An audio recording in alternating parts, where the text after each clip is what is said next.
Finally મિત્રો આજે આપણે ફરવા બહાર નીકળી ગયા છે ને આજે તો મને ખાસ કરીને યાદ આવી ગયું કે ચાલો હું મારા મિત્રને આજે ખાસ આજે હું ટોપિક ઉપર વિડીયો અને જે હું તમને દેખાડવા જઈ રહ્યો છું ને મને નથી લાગતું કે એવું તમે જોયું છે દુનિયાની અંદર ક્યાંય પણ જોયું છે અને દુનિયામાં માત્ર એક જ છે આ કે હું તમને આજે હું દેખાડવા જઈ રહ્યો છું. તો તમારે એ પાછળ પણ ક્યાંક હોય તો મને કમેન્ટ કરીને જરૂરથી જણાવો. તો આ દુનિયાની અંદર એક જ એવું છે હું તમને આજે દેખાડવા જઈ રહ્યો છું. તો આજે બ્લોગ તમે પૂરો કન્ટિન્યુ કરજો, તમને આજે ખૂબ મજા આવશે. તો ચાલો જોઈએ આપણે.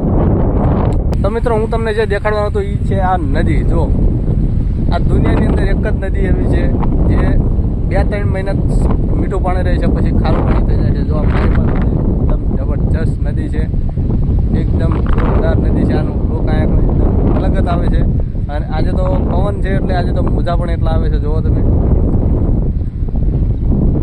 તો મિત્રો આ છે દુનિયાની અંદર એક જ નદી એવી છે કે આના અંદર ખારું પાણી થઈ જાય છે અને આનું નામ એવું પડ્યું છે ભોગાવો.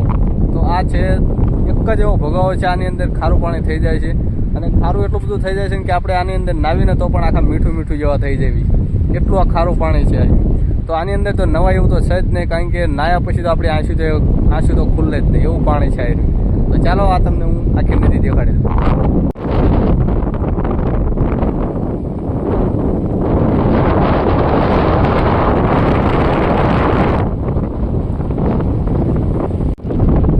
જો પાણી જેમ જેમ જાય છે ને એમ આંકડા તો આગળ મીઠા જેવું આંકડા ખારું ખારું થતું જાય છે, જમીન ફાટતી જાય છે. આ એટલું ખારું પાણી થઈ ગયું છે ને કે જો આંકડા ખાર પણ આવી ગયો છે. જો આ ખાર છે, જો ખાર છે. તમારી અડકે પડકે પણ જો આવી નદી હોય ભોગાવો તો અમને કમેન્ટ કરીને જરૂરથી જણાવજો.